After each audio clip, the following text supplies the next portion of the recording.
Okay, so we have been talking a lot about policies this week, a lot about supply chains and about corporations and businesses. We have not been talking as much about people. And so that is something that we're going to do today with our first speaker, Harpreet Kaur. She is the Business and Human Rights Specialist for UNDP Asia Pacific. She advises governments and businesses on how to address human rights impacts on supply chains and corporations.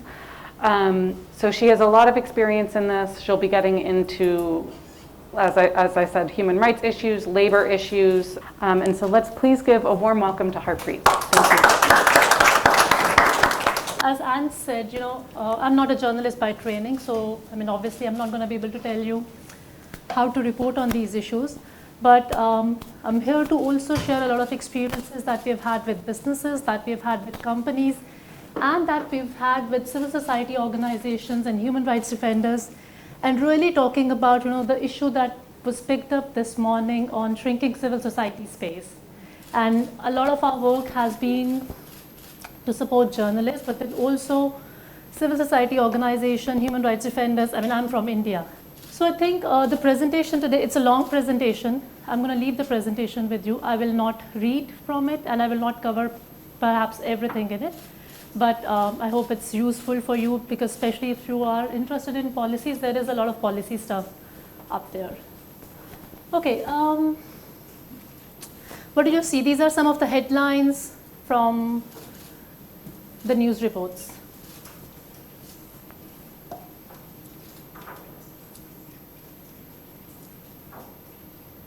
What do you think is common here in all of these stories? Exploitation. Okay. Do you mind just maybe writing those things on the board? Like if one of you could just get up and could write those things on the board? Okay. Exploitation. Thank you so much. So exploitation. What else? Human rights. Human rights.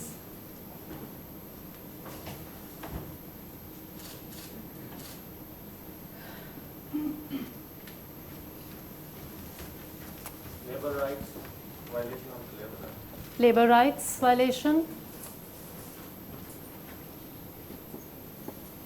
Corporate reputation. Corporate. Corporate reputation. Maybe we'll take two more.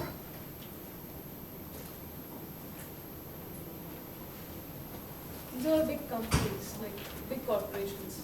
All Okay, involved. big corporations. Threat. Threat.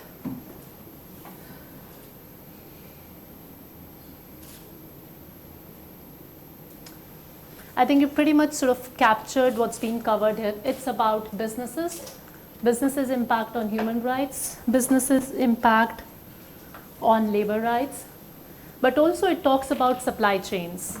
It isn't just talking about businesses and their own operations. It also talks about supply chains. And if you look at it, a lot of it is about, and look at the kind of, well, you guys call it a beat. What kind of, who are these journalists who would be covering these stories? What do you think? What's their beat? Human rights, business, trade. That's it? Labor. Labor? Yeah.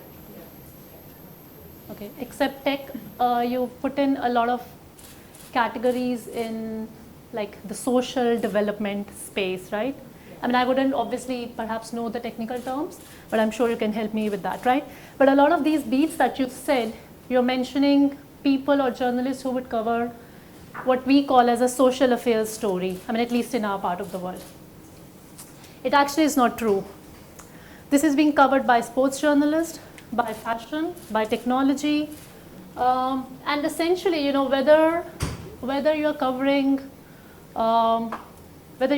fairer work conditions at a factory or in the supply chains, or you're covering about fashion and how fashion supply chains run deep into the global south, largely. A lot of you are from the countries where you do have, there are big sourcing companies for garment industries.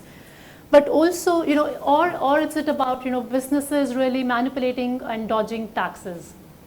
So it's like the business, people who have covered business as the beat in their work. So whether you're covering business, whether you're covering fashion, whether you're covering sports, you're covering corruption, you're covering the general news, so many dead, so many injured, so kind of a more news reporting and current affairs reporting, all of you are covering what we call it as a business and human rights story, which is essentially how businesses impact human rights. And how to cover that, as I said, I'm not a journalist, I'm not going to tell you about that, but we've been working with journalists for over a year, and then we produced this handbook, which is largely sort of been supported by the journalists who had worked across different news agencies. I've got a few copies, but there's also a link, so you should be able to download it as well.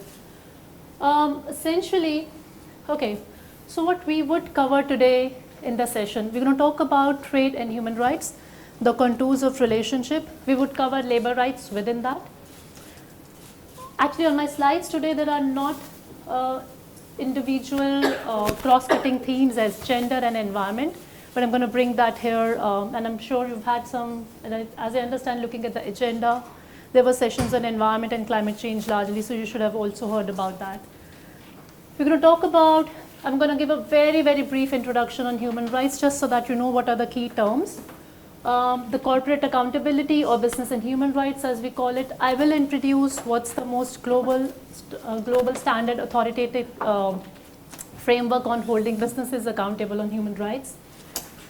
And that's the UN Guiding Principles on Business and Human Rights. And I'm going to talk about how trade, investment treaties, or trade agreements impact human rights. I mean, it looks like a long list, but I'm not going to read through all the presentations. And then in the end, I do want to talk about CSR versus business and human rights, which is kind of, at least in Asia, the conversation is still about, but businesses are helping with so much social, the social and welfare support that they're providing. In a country like India, you have 2% mandatory CSR requirements. So, also how does it really impact, and how is it different from business and human rights as well? Okay, so essentially, is anybody here from Bangladesh? Okay, good.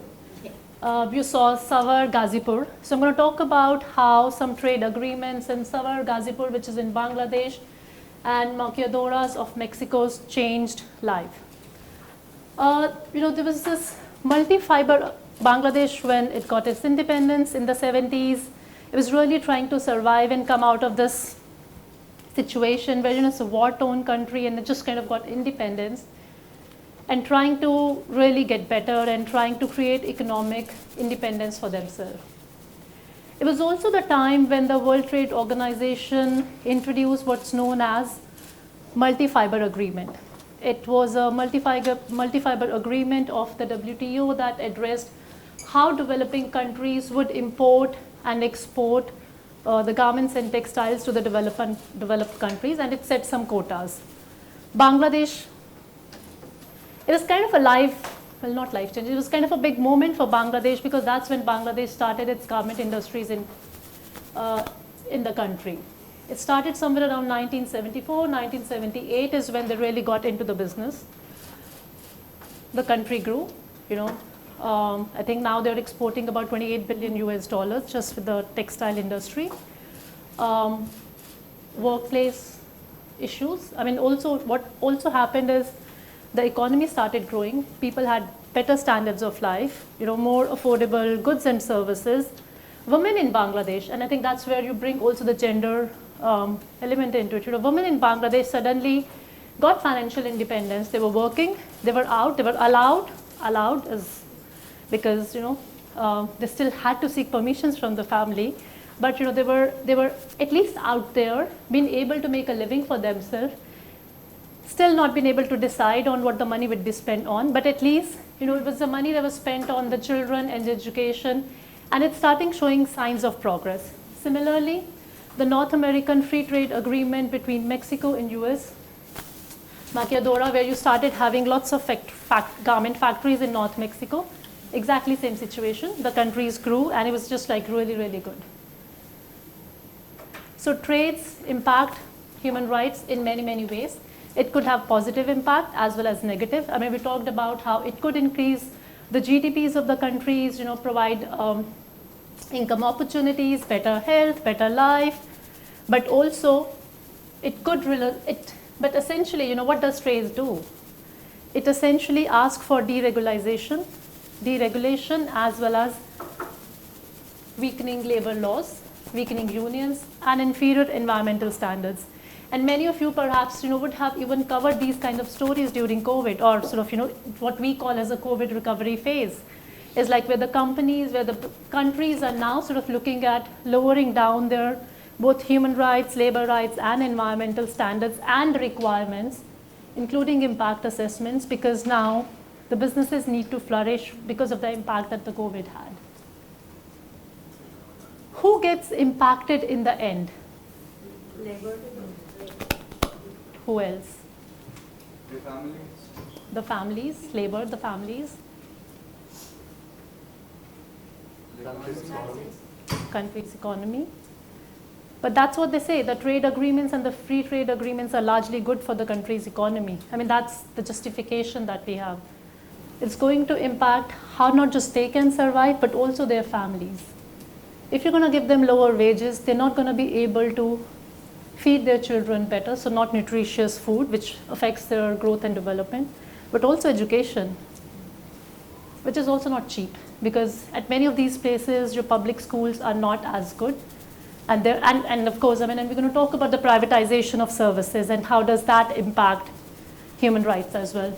So as I said, the trade could have both positive and negative human rights impact, and you could be covering stories from both the perspectives. These are just some of the rights that the trade can impact positively and negatively. I mean, it's not an exhaustive list, but it just pretty much should be able to cover large number of human rights in here.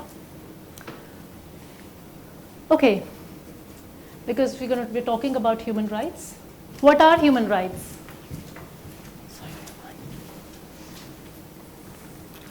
Don't read this. Like to pay like a handsome amount for your work. Okay. But what are human rights? The right to live your life Okay. freely and to the best you can. Any other definitions? Be able to live your life in a dignified manner. Okay. I think both the responses are much closer. Human rights are the rights that we have just because we are born with those rights. Those are inherent to all the human beings. They're indivisible and interdependent, which essentially means, so there are two sets of rights. They're known as the economic, social, and cultural rights, and then the civil and political rights, which is civil and political rights would be largely your space about right to life, right to vote, and sort of those kind of rights. And economic, social, and cultural would be, as it says, more in the context of right to education, right to health and safety environment, right to healthy and safety environment, and all of those rights.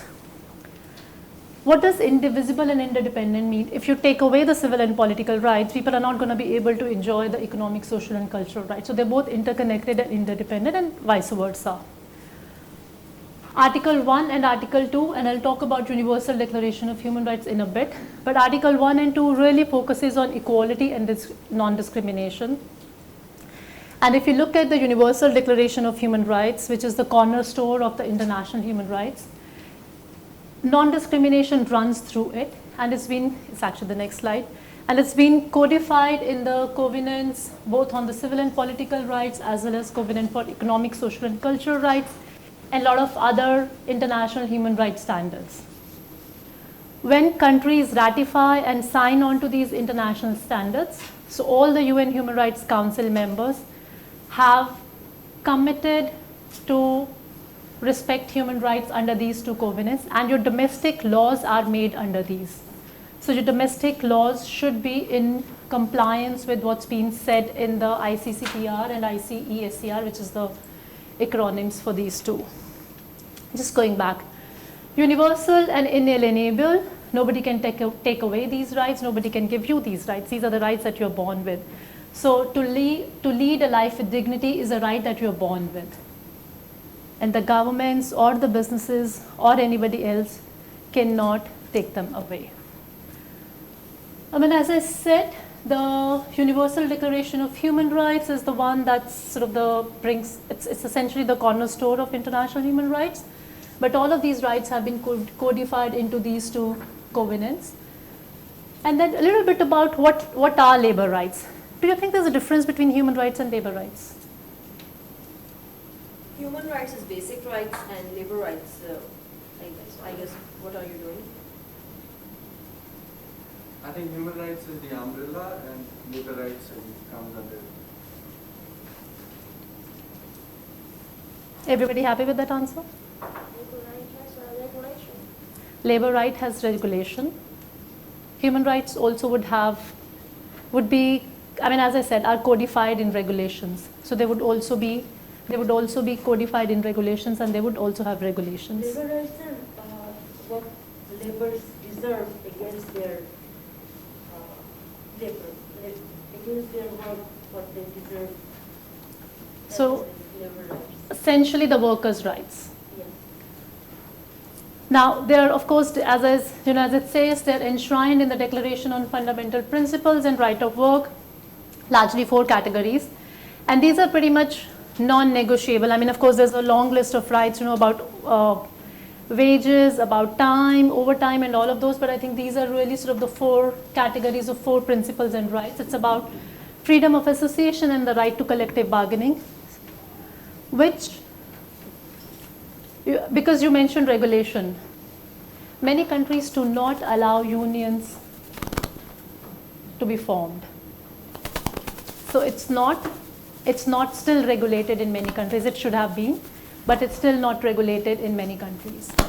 Elimination of forced labor, abolition of child labor, and I'm using the term here, elimination and abolition. I think the difference is clear, but just to sort of bring to your attention that we're talking about, it's non-negotiable to have children working in factories or in unsafe conditions. And again, different countries have different rules. Some countries allow children, I think after 14 years, to work in kind of safe work environments where they don't have occupational health and hazards. So which means not companies that have chemical industry, or not in brick kilns, but we've also known and heard those stories. Elimination of discrimination in respect to employment and occupation. I think that kind of really is again the cornerstone of labor rights. All of these rights are covered in International Labour Organization's 8 core conventions. So if you're ever covering on trade and impacts on labor rights, look at ILO's these 8 core conventions. You should be able to also identify, because many countries in Asia have ratified. And what we mean by ratified instead of the UN languages, which means that the countries are legally obligated to do that.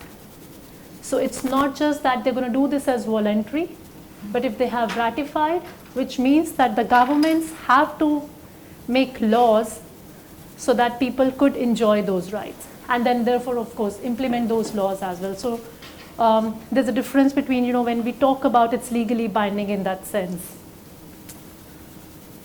Human rights and business, any questions until now? We'll just take a pause and see if there are any questions. There is this, in the labor codes that you mentioned, which are coming up in India, there is this provision that, the companies can fire easily. And, right now there is a restriction on number of people you employ, and then only you can hire and fire. But it's going to be relatively easier for companies now when the codes are implemented. But that is a prerequisite for a lot of companies to come and set up business in India. I mean, that's a very delicate balance. What is your view? How should this be addressed? India is also developing what is known as a National Action Plan on Business and Human Rights. India has signed on to the UN Guiding Principles on Business and Human Rights, which is where one of the key issues, or one of the key theme that's been discussed in the National Action Plan on Business and Human Rights is about this policy coherence. which is essentially, on one hand, you're developing a national action plan to promote responsible business practices, which is not firing people without notices and, without reasons or fair reasons. And at the same time, you're weakening regulation, which doesn't go well. Ideally, should not happen, and I think that's why, the labor reform process in India has taken so long. It's about because the labor unions and sort of the larger civil society and the trade unions are not happy with the way that it's been progressing. Again, part of the problem is that there is a lack of transparency and accountability. So, also kind of, and I think that's where, and I'm going to talk about the UN guiding principles in a bit, but that's where it's the responsibility of the states, it's the duty of the state to protect you. It shouldn't be there. But yeah, I think things are changing at such a pace that it's difficult to also keep a track on. And especially after COVID in India, a lot of these regulations have weakened even more than before. I mean, look at the environmental impact assessments. Yeah. That's a really big one. Right. I mean, where you've had like 70% of the communities had to agree to give away their land, and now if it's taken for public purposes, you don't require consent or free, prior and informed consent from the communities anymore. The governments can take your land because it's for public good, and then hand it over to businesses. And I mean, of course, there's a state business nexus that we all know of. Okay, we'll go quickly into this. I'm not going to talk about it, but essentially, holding corporates accountable started after the World War II, because that was the time globalization, export started with transnational corporations. These are some examples, big ones. I think particularly the Coca-Cola's example, but also the Bhopal gas tragedy or Bhopal disaster. These are some of the cases that really brought attention to the business's impact on human rights. The watershed movements, Ogoni 9, which is where they were executed by a brutal military regime in Nigeria in response to their activism against oil extraction by Shell in Ogoni land. Business and state. I mean, obviously the military is the state military, right? So you also see the state business nexus at that time. I mean, we've all heard about the sweatshop industries, sweatshop labor, Nike, Gap, Disney, a lot of reputational loss in the 70s and the 80s about how the factories were making the clothes that we wear. Businesses have started to care about their human rights impacts largely for 3 reasons. Operational risk. I'll give you an example. POSCO Steel Plant, which is a Korean company, signed on, they acquired land and they decided to set up a power plant in India. For 10 years, they fought, but because they hadn't consulted the communities and they did not take into account the environmental impact assessment, social impact assessment, but just generally about the communities. 10 years down the line, eventually they lost. Essentially, they lost this 10 years of the work that they've done. So it's a lot of operational risk that the companies have started facing, because now more and more communities know their rights and they're talking about it. Legal risk, I mean, of course, the businesses have run into liabilities and they had to pay, but also the reputational risk. I mean, Nike had to change its business model in the 70s after all the sweatshop labor movement started, and people sort of students who were the consumers. It was also about the consumers' pressures that are now building. This is somewhere, in terms of the response to corporate abuse. These are all the UN instruments that were in the formation.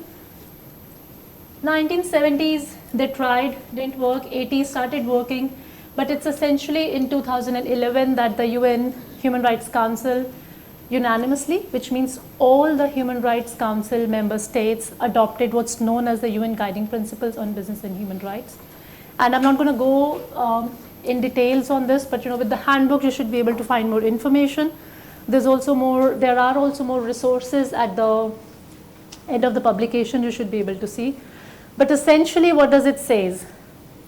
It has become the most authoritative and global standard or framework on holding businesses accountable on human rights. The states that have signed on to the UN Guiding Principles have to develop what are known as the National Action Plans on Business and Human Rights. And right now in Asia, India, Nepal, Pakistan Pakistan actually now has a national action plan, they just adopted last year. But India, Nepal, Malaysia, Indonesia, Thailand has one now. And Thailand's national action plan started with a UPR process. I can send you a link to read more about it. Mongolia. These are all the countries that are developing a national action plan on business and human rights, which is where the governments are saying that this is what we're committing to do, but also outlining expectations from the businesses on what they must do in the country. And then the third pillar is largely about access to remedy, which we will talk about in a bit.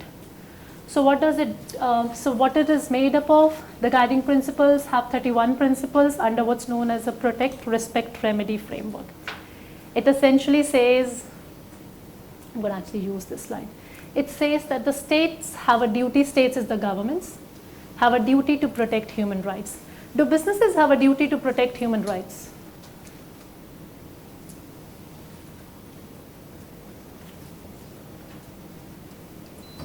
Do you think businesses have a duty to protect human rights? Yes. Okay. Why do you think so? They have not signed on to any convention or a treaty. Not really. Because they are working and they're supposed to take care of them. Isn't that like responsibility? No, if the humans are not happy, the people who are working for them are not happy, why would they Because work for they're- them? Yeah. They will need skilled labor they won't get if people are not happy with them. Isn't this the responsibility? It's the duty of the state to ensure that they make laws that protect those people. But Businesses, I mean, Friedman model. What are businesses meant to do?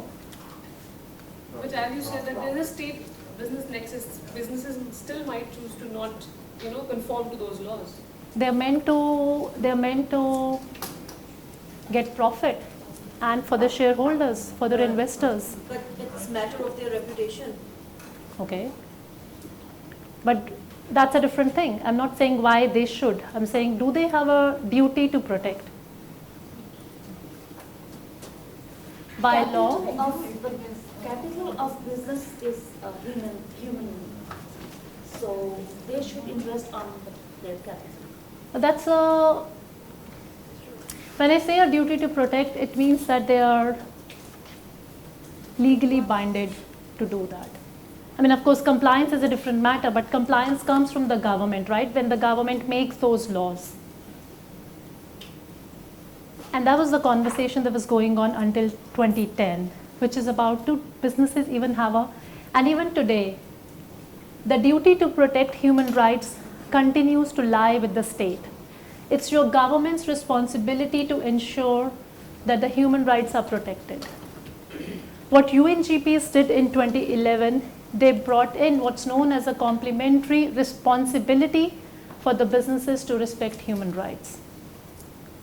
And that's why it has become the most authoritative framework on holding businesses accountable on human rights.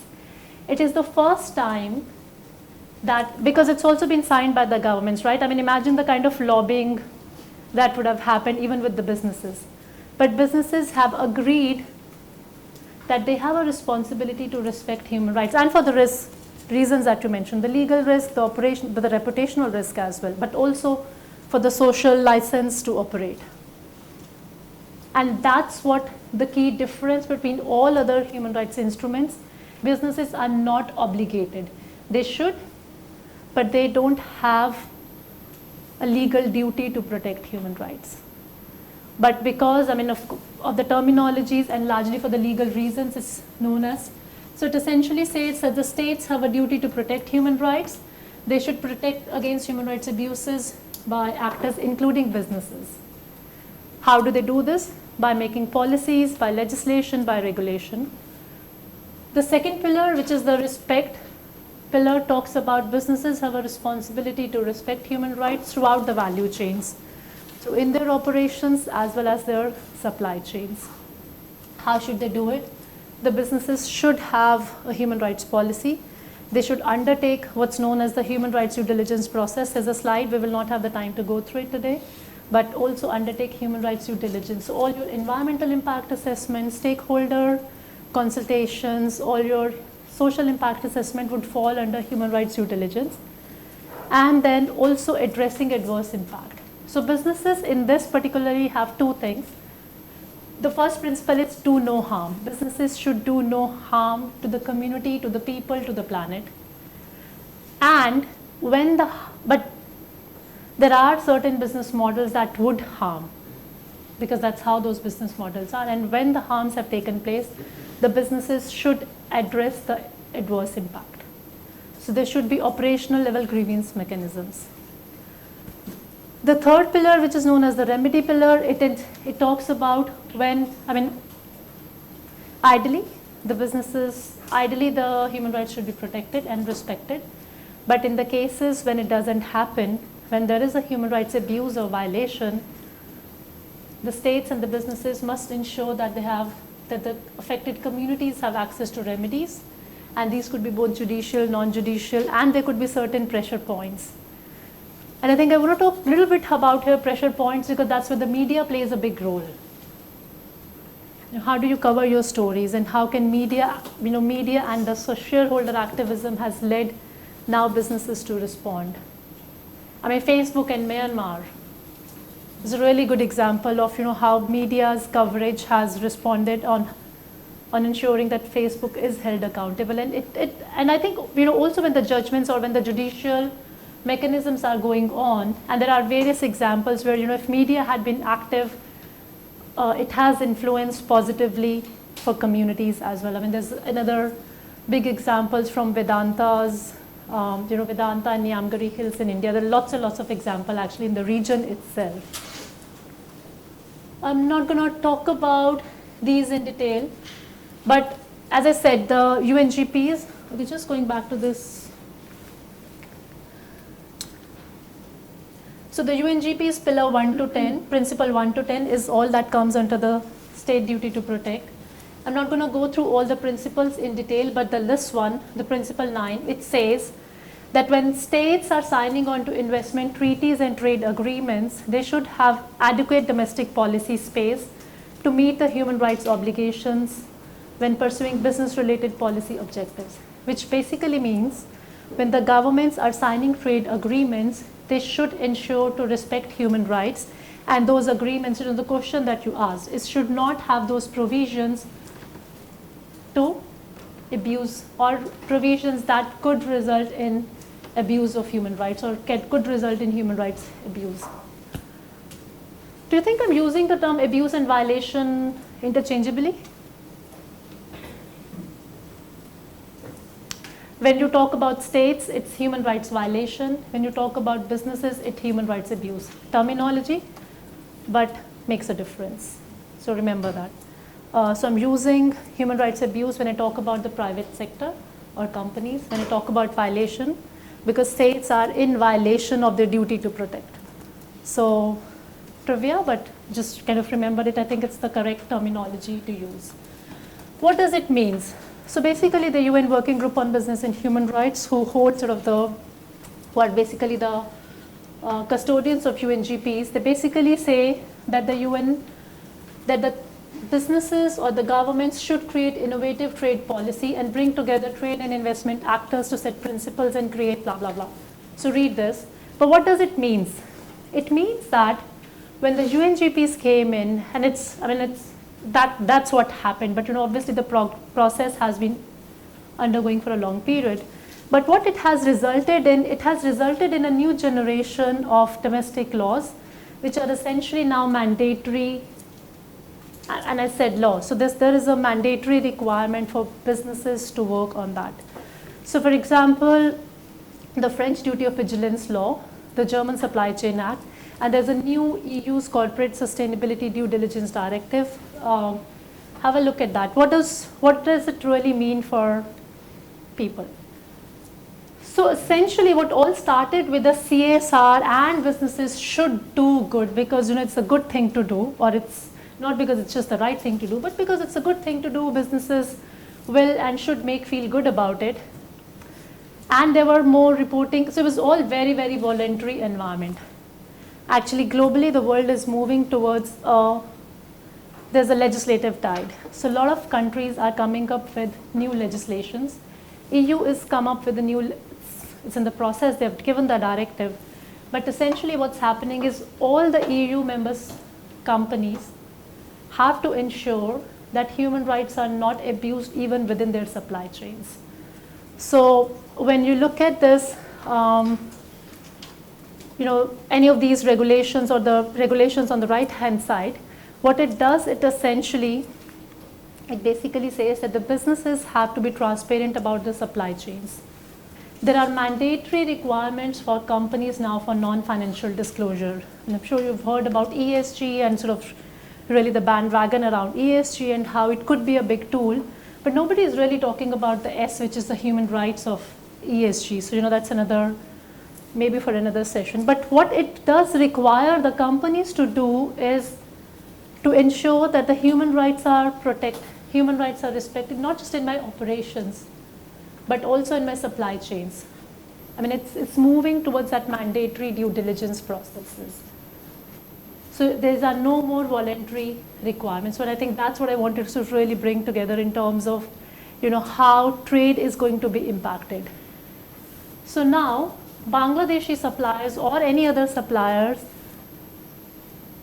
don't have to respect labor rights just because it's good for them, but because if they will not do that, why would a Switzerland company or a Swiss company or a German company invest or buy from me as a Bangladeshi factory if they know that they're going to get in trouble because I don't respect rights, or I don't pay my workers properly, or my factories are not safe? Because if an accident happens in Bangladesh, they can now sue not just the Bangladesh factory, but also the Swiss factory or a German factory or any other factory.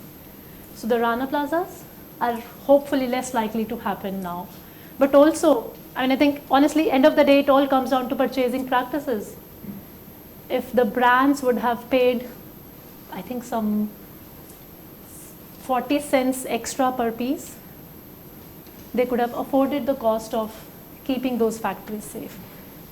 And that's also one of the key business and human rights issues is about your purchasing practices. The international buyers are not willing to pay the price, and all these costs are kind of passed on to your suppliers who are already in the developing countries and relatively poor and don't have the capacity. So it's in the end, it's also about when you cover these kind of stories, don't look at just what happened in Bangladesh or in India or in Sri Lanka or in Nepal. Where are these migrant workers going to go and work? If they're going to a construction company in Gulf, look at that company. I mean, look at the stories about FIFA and the labor rights abuses and what's happening in there. So it's not just, so map your supply chains, track the money, trace the money. Where does the money eventually comes from, or where does the money eventually goes to? And I think that's what, it's a really good image. You can't read anything. But when you do your reportage, look at these. All of these are legislation, and if you look at it, these red dots are increasing globally now, which means that more and more European states and the North American states who are sourcing from Asia or the global south have a mandatory requirement to ensure that the factories that they are sourcing from respect human rights. So I think it's a really, it's just a very quick recap of, different legislations that you can see here, particularly in the impact of business and human rights. I think this is my last slide, but essentially, the trade could also impact, or, kind of lead to more responsible businesses. This is also to your question, the trade deal signed between Indonesia and EFTA states recently on palm oil has actually added a clause that says that Indonesian palm oil will have a preferential treatment, but the suppliers will have to declare and certify that it's ethical sourcing. So ensure that this palm oil has been sourced ethically, which means ensuring wages are paid, ensuring labor rights, ensuring human rights.